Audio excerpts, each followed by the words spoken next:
Hi guys! Welcome sa Sipnayan. So in this video, mag-solve tayo ng isa na namang puzzle which is very similar to the one I posted on March 30, I guess, no? So kapareho siya ng puzzle na yon and tungkol din siya sa key code ng lock, no? So basahin natin, no? Kung gusto niyo, pwede yung basahin, pwede yung i-pause yung video and then try to answer it and then come back later to see if your answer is correct. Okay? So, tignan natin. Basahin natin, no? A padlock has a 4-digit key code. 2657 has 2 correct digits but neither are in the correct place, no? 4268 has no correct digits. 0415 has 1 correct digit but in the wrong place.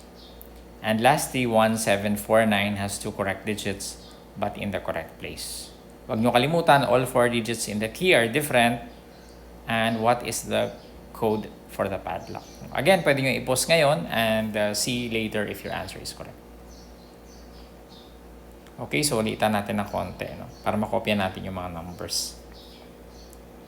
So meron tayong 2657. Meron tayong 4268. Meron tayong 0415. Tsaka meron tayong 1749. Tapos meron tayong 4 na digits yung pinaka-key natin. Lagay na natin dito. Okay, so double check lang. 2657, 4268, 0415, 1749. Okay, so start tayo. Kung napanood nyo yung previous video, ilalagay ko pala yung link sa baba ng previous video para makita nyo. So, kung napanood yung previous video, then mayroon na kayong clue dito, no? I think yung pinakamadaling clue dito is yung clue number 2. No? So sabi niya, 4268 has no correct digits. So pwede na nating i-eliminate itong mga digits na ito, 4, 2, 6, tsaka 8. So hindi na sila kasali. No?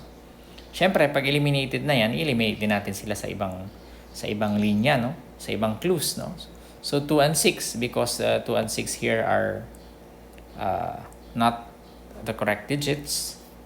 What else? Ano pa? 4. Bawal din yung 4 dito. At bawal din yung 4 dito. Okay, so marami na tayo natanggal, no?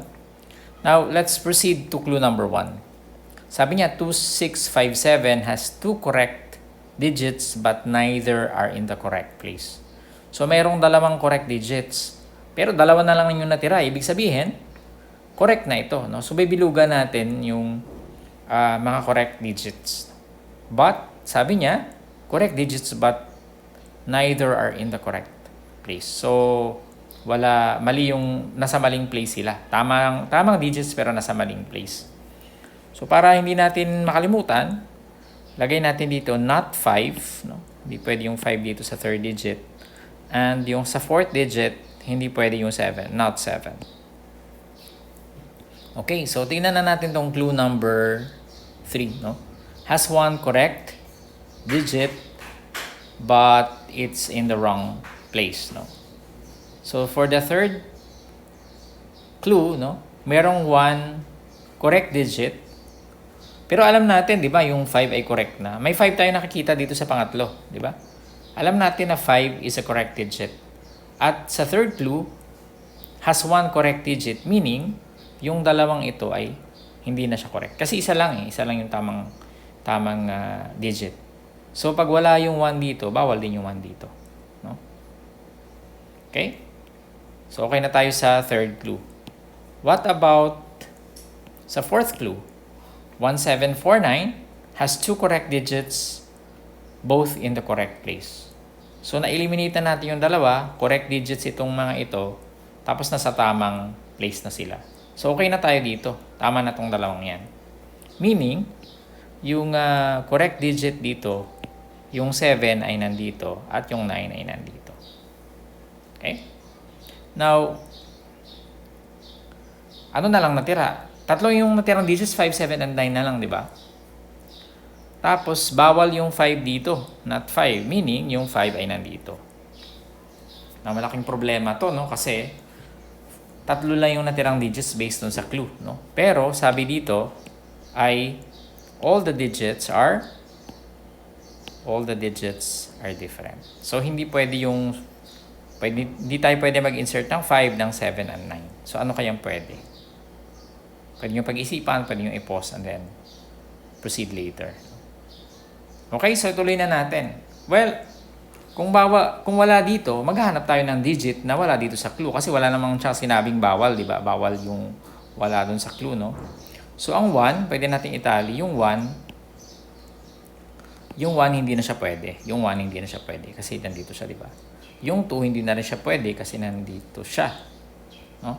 Nandito siya. Yung 3, wala yung 3 dito, di ba? Yung 4, bawal na rin yan, yung 4. Tapos yung 5, hindi pwede kasi nandito na siya. Yung 6, nandito siya. So, bawal din. Yung 7, nandito siya. Bawal na rin. Yung 8, nandito siya. Bawal na rin. Yung 9, nandito siya. So, bawal na rin siya kasi bawal dumoble. Yung 0, bawal na rin kasi nandito siya. So, ano na lang ang pwede? Ang pwede na lang dito ay ang 3. So, again, wala naman sinabi siya sa condition na bawal yung digit na wala dito sa mga clues. Therefore, valid pa rin itong 3.